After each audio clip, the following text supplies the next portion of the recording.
Avant d'aller à la période des questions du projet de loi C-69 à Ottawa sur l'évaluation environnementale des projets énergétiques, Alain Reyes, député conservateur de Richmond-en-Tabasco, est avec moi. Bonjour. Bonjour. Et c'était un des engagements de M. Trudeau. Là. Il blâmait l'ancien gouvernement conservateur d'avoir négligé un bon processus d'évaluation environnementale des projets énergétiques.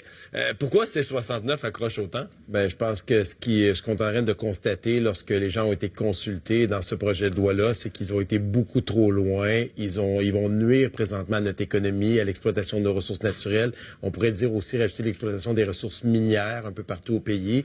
Et on se fait beaucoup reprocher que les sénateurs conservateurs font de l'obstruction, mais beaucoup d'amendements, mais les gens doivent savoir qu'ils ont été appuyés par les sénateurs indépendants en grande majorité, qui, eux, ont même été nommés par Justin Trudeau lui-même.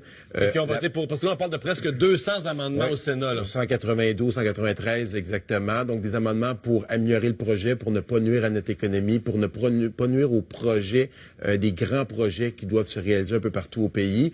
Et ça a été supporté. C'est 9 provinces sur 10 qui ont déposé des amendements pour améliorer le projet. Presque toutes les provinces Presque aiment pas le projet de loi. Exactement, ou en tout cas, il y a des éléments qui souhaiteraient qu'ils soient changés. Beaucoup de communautés des Premières Nations autochtones qui ont déposé des amendements. Les municipalités, je voyais Éric Forêt, un ancien collègue qui était maire de Rimouski, qui est sénateur nommé par Justin Trudeau, qui a souligné sur Twitter qu'il était déçu du gouvernement, qu'il ait enlevé l'opportunité aux municipalités de pouvoir s'exprimer dans des projets. Donc, tout le monde a une raison de ne pas être content de ce projet de loi qui a été déposé. Mais là, M. Trudeau a rejeté en bloc les 180 et quelques amendements du Sénat. Là. Je pense qu'il en a gardé quelques-uns. C'est plus de 90 qu'il a retiré en essayant de mettre sur la faute des conservateurs, qu'en réalité, c'est une grande majorité de personnes de tous les horizons qui ont envoyé un message pour dire que c'est un mauvais projet de loi qui nuit à notre nation, qui nuit à notre unité, qui nuit aux projets qui peuvent faire grandir le pays. Parce que là, c'est rendu, M. Trudeau lui-même le dit, une crise d'unité nationale. 5 premiers ministres ont écrit à Justin Trudeau. Est-ce qu'il y a une véritable crise d'unité nationale? Parce que là, tout le monde... Andrew Scheer dit c'est Justin Trudeau qui crée une crise d'unité nationale. Justin Trudeau dit c'est Andrew Scheer qui devrait blâmer ses premiers ministres conservateurs de province qui sont en train de diviser le pays. Ben, si c'est le cas, honnêtement, c'est plusieurs premiers ministres qu'il faudrait blâmer. C'est 9 sur 10. Là-dessus, il y en a qui sont libéraux, il y en a qui sont NPD, il y en a qui sont conservateurs, il y en a qui sont de tous les horizons, les maires et mairesses des municipalités, les élus, les sénateurs, qu'il a lui-même nommé en disant qu'ils étaient indépendants, qui ont été choisis par un comité en fonction de leur qualité, qui eux-mêmes disent ce projet de loi qui est là n'est pas un bon projet. Il y a des amendements près de 200, comme ça a été souligné. Donc, je pense que le premier ministre est en train de jouer avec le feu. Est-ce que c'est une crise nationale? Il y a de la nuance qu'on peut avoir. Chacun tire de son bord. Mais une chose est claire, c'est qu'on a un premier ministre qui ne travaille pas en partenariat avec les premiers ministres des provinces parce qu'ils ne sont pas de même allégeance politique que lui.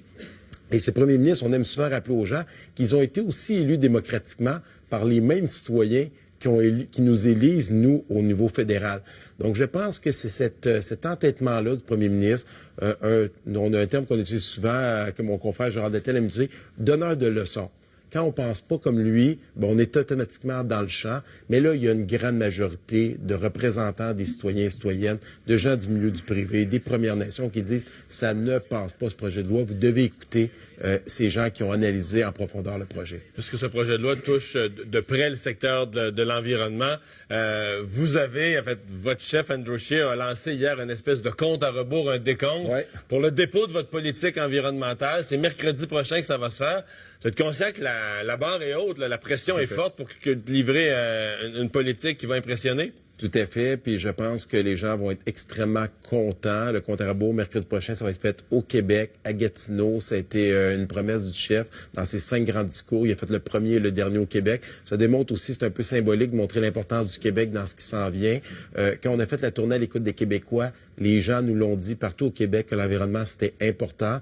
On passe à une autre étape. On veut s'attaquer aux gaz à effet de serre, mais on veut aussi s'attaquer aux autres enjeux d'environnement qu'on parle un peu moins. On a commencé à parler du plastique, mais on peut parler aussi de la qualité de l'eau, des océans, de nos rivières, de nos lacs, le déversement qui sont faits de produits à l'intérieur occasionnellement puis je dirais assez régulièrement au Québec particulièrement. On veut s'attaquer à la protection de notre forêt et aussi au niveau du transport, qui est un gros enjeu. Finalement, un mot sur le chemin Roxham, parce que là, on a certains reportages qui nous disent, bon, l'été arrive, qu'on pourrait avoir d'abord un influx de migrants. D'abord, est-ce que vous craignez ça? Est-ce que vous avez des indications qui donnent raison qu'on pourrait croire ça? Puis qu'est-ce qu'on fait avec ça? Là? Parce que là, on commence à avoir l'expérience d'un été à l'autre, de la répétition du scénario. Ça va faire 4 ans que le premier ministre a créé lui-même cette crise-là avec son message qu'il a envoyé sur tous les réseaux sociaux. Il n'y a rien qui a été fait encore en date d'aujourd'hui. Il y a eu des propositions, malgré ce que les gens peuvent penser, qui ont été emmenées des partis d'opposition. On a demandé de renégocier l'accord des tiers pays sûrs. On a demandé de faire des discussions avec le gouvernement américain. Il n'y a rien qui a avancé. On nous dit qu'on est dans la paranoïa, mais je pense que les données le démontrent. Ça n'arrête pas d'augmenter, ça recommence à chaque année. On rejoue toujours dans le même film. Les gens sont tannés. Puis moi, je peux vous le dire, dans nos bureaux de députés, on a un paquet de gens qui veulent émigrer, qui veulent s'intégrer dans notre communauté, qui veulent contribuer en travaillant et qui sont retardés dans les processus à cause de l'énergie qui est mise là, au lieu de bien gérer notre frontière présentement. Donc, c'est un gros problème qui va devoir être géré rapidement. Alain Reyes, merci d'avoir été là. Ça fait plaisir. Au revoir. On va aller à la pause. On parle